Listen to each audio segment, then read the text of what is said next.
Hey guys, Fletch Football Observer here, and today's video is going to be a Premier League review show. We're reviewing Game 15 of the 2019-2020 season. This run of fixtures threw up some big encounters, saw plenty of goals scored. Some of them were absolutely quality at that. And of course, they all had an effect on the Premier League table in some way or somehow. So, without further ado, let's get into the review. We begin with a real goal fest of a Merseyside derby as Liverpool maintain their unbeaten season, claim the bragging rights over their fierce rivals Everton, and remained 8 points clear at the top of the table following a 5-2 victory over the Toffees on Wednesday night. Liverpool drew first blood within the early stages of the game when Sadio Mane's superb ball released Divock Origi, who rounded Jordan Pickford and tapped home into an empty net. Shortly after, Xherdan Shaqiri, making his first start for the Reds this season, doubled their lead, finishing a swift counter-attack that contained a superb long pass by Trent Alexander-Arnold to Mane, who grabbed the assist again. Everton did manage to pull a goal back through Michael Keane for a close-range effort before Divock Origi again restored Liverpool's 2-goal cushion with a well-taken finish. The Reds grabbed a fourth goal before half-time when Sadio Mane finished off another Reds counter-attack. Everton, though, did manage to score again to keep things interesting going into the second half through Richarlison's diving header, but the Reds saw out the second half and even managed to add a fifth goal when Roberto Firmino teed up Gini Wijnaldum, who's placed his shot into the bottom corner as the Reds comfortably secured all 3 points. It's a great win for Liverpool, this one, a truly clinical and lethal display. The only downside for them would obviously be that they conceded 2 goals, but with a starting lineup that didn't include Alisson or Fabinho due to suspension and injury, then further up the pitch, Mohamed Salah and Roberto Firmino will drop to the bench for Origi and Shaqiri. The rotation of Jurgen Klopp worked, it paid off, and displays the depth that Liverpool have, along with, of course, 5 very well taken and really good goals. Liverpool travel away to Bournemouth in their next game, but as for Everton, well, you'd think it's only a matter of time now before the news hits that Marco Silva has been sacked. It's very unfortunate, of course it is, but that's the way football is nowadays. And maybe he may survive to the Chelsea game on Saturday with the fixtures coming thick and fast. But beyond that, it's hard to see him still in the job beyond this upcoming weekend. Our next game contained Jose Mourinho's return to Old Trafford, although it wasn't a happy one for him as he picked up his first defeat as Tottenham manager at the hands of his former club Manchester United, thanks to a Marcus Rashford brace. United and Rashford opened the scoring when the England striker's strike was too hot for the Spurs goalkeeper Paulo Gazzaniga to handle, and then minutes before half-time, Tottenham were back on level terms. The ball broke to Dele Alli in the penalty area, and he displayed a sublime touch to control the ball onto his right foot before firing home. But then on the other side of half-time, United were awarded a penalty when Moussa Sissoko tripped Marcus Rashford in the penalty area, and the United's man in form right now converted from 12 yards, and then United went on to hold their winning position and pick up the 3 points. It's a big win for United, with all things considered, after a string of mediocre results and performances prior to this one. This result will also serve as a bit of a morale booster going into the Manchester derby against Manchester City on Saturday. But as for Spurs and Jose Mourinho, more work for them to do. If I was Mourinho, I'd be concerned because the worrying thing for them is they've conceded 2 goals in every game he's managed with them so far. So it will be interesting to see how he tackles this issue going forward. Spurs' next game is against Burnley on Saturday. Our next game saw Leicester maintain their stance behind Liverpool in second as they ran out 2-0 winners against managerless and bottom of the table Watford. It was a first half in which Leicester had the better of the chances and felt they should have been awarded a penalty when Jamie Vardy went over in the penalty area under Adrian Mariappa's challenge. However, despite VAR's interference, Vardy was booked for diving, despite replays probably displaying otherwise. But in the second half, the Foxes were awarded a penalty when Johnny Evans went down in the box, and from the resulting spot kick, Jamie Vardy converted from 12 yards, scoring his 14th goal of the season and also scoring in his 7th consecutive game. The game was put beyond all doubt very late on when James Maddison ran through on goal and beat Ben Foster in the Watford goal. It not only made the 3 points safe for the Foxes, but it also sealed their 7th consecutive league win. A professional performance and a good result all round for Leicester, coming up against a team that just sacked their manager can be a bit of an unknown opponent at times, but they dealt with the occasion and secured the victory. And of course, that now means 7 consecutive wins, and in those 7 games, Jamie Vardy scored in each of them. I wonder if he's after his own record in scoring in consecutive games that he set a few years ago. The Foxes travel to face Aston Villa on Sunday in their next fixture, but as for the Hornets, what can you really say?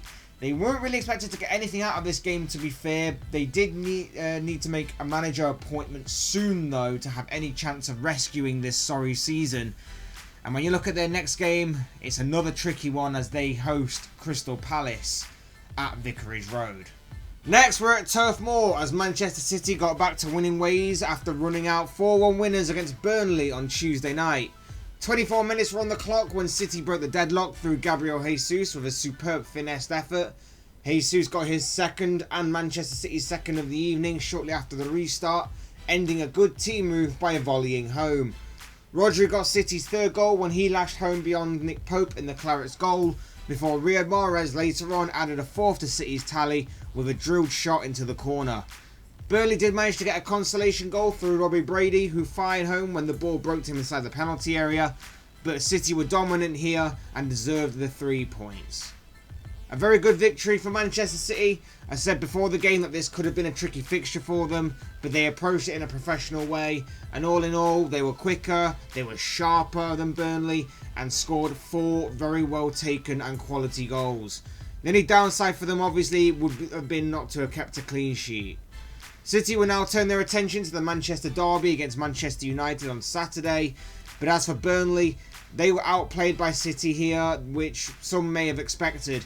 I don't think many predicted that they would get much from this game, and they probably saw it as a free swing themselves, and therefore they'll want to move on from this game and quickly on to the next one, which is against Tottenham at the Tottenham Hotspur Stadium. Our next game saw Wolves make it 10 consecutive games unbeaten following a 2-0 victory over struggling West Ham on Wednesday night. Wolves broke the deadlock midway through the first half when Leander Dendoncker was on hand to get a foot onto a Wolves corner and turn the ball home.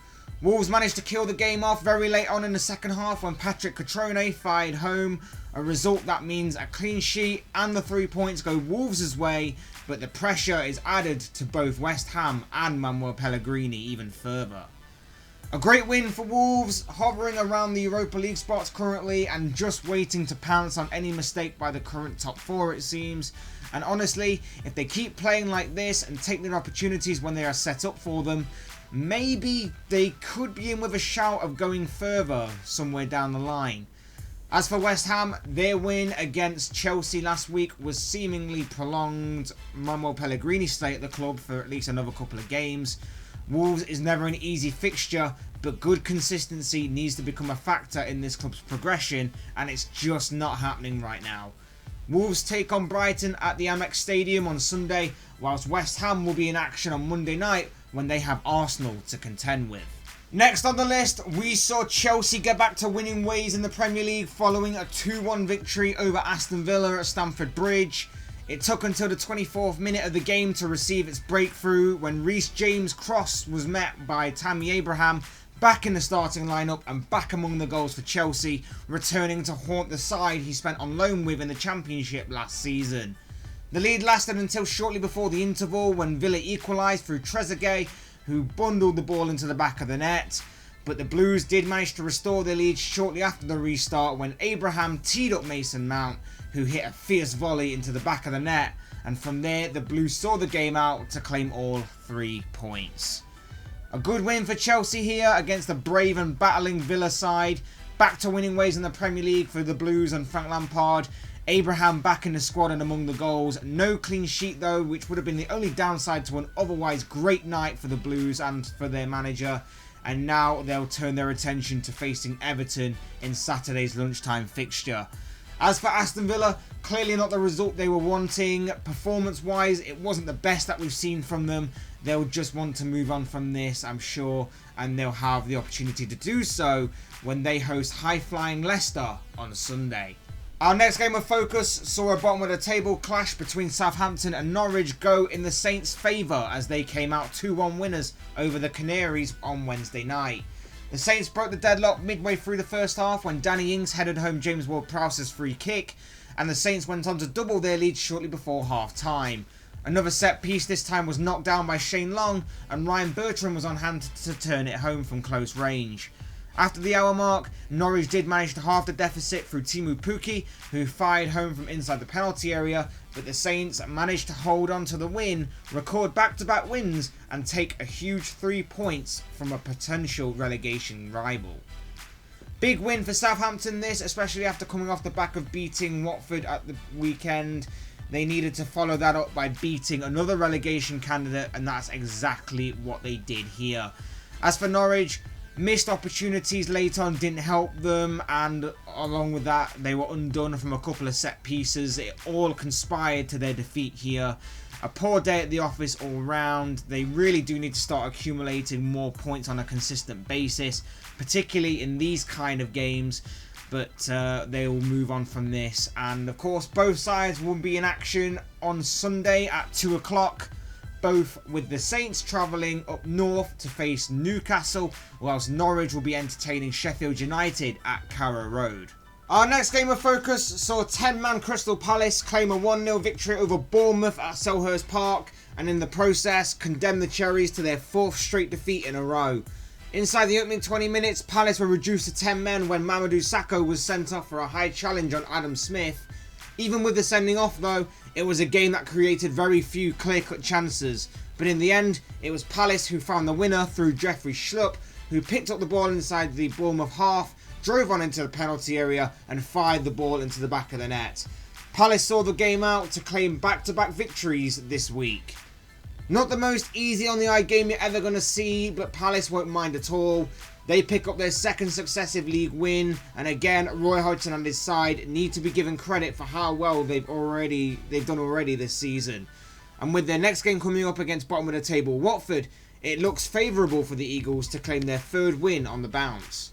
As for Bournemouth, another poor result, a run of 4 straight league defeats now, and with top of the table Liverpool coming up at the weekend, they're currently going through a really bad spell right now, and Eddie Howe needs to find a way of turning this form around sooner rather than later. Our penultimate game saw VAR take centre stage as Newcastle defeated Sheffield United 2-0 at Bramall Lane.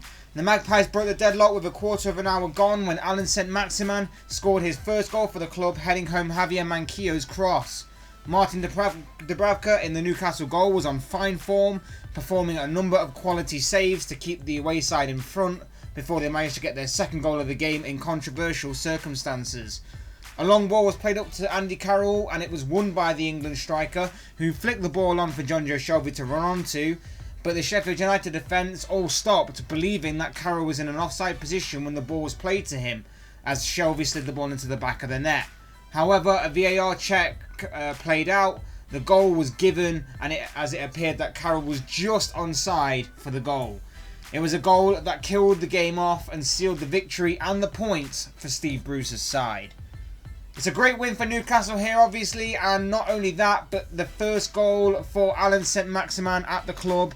The pacey, explosive, exciting winger is off the mark, and for his recent performances, it's been a long time coming for him.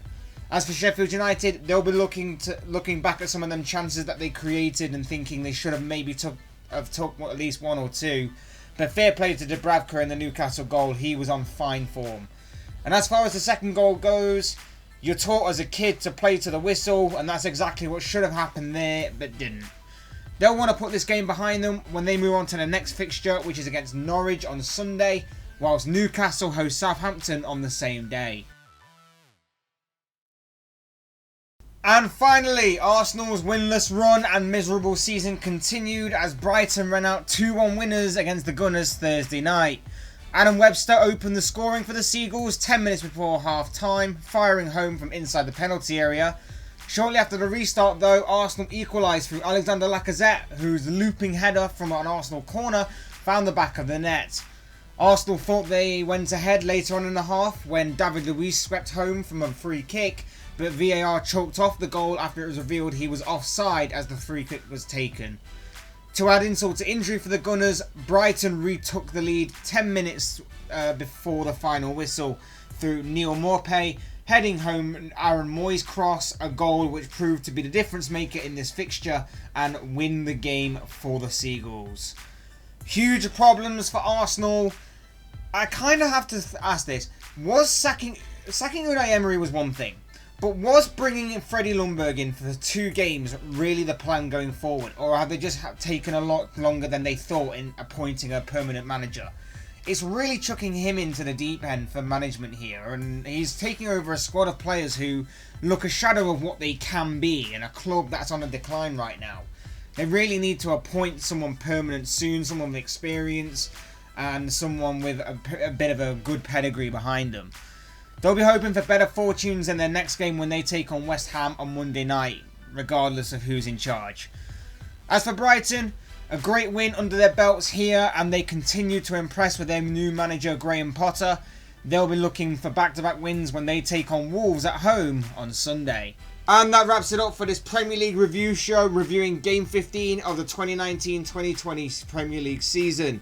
Guys, if you have any thoughts, comments or opinions of your own on any of this round's major talking points or results, then let me know in the comment section below. I'd love to read them all.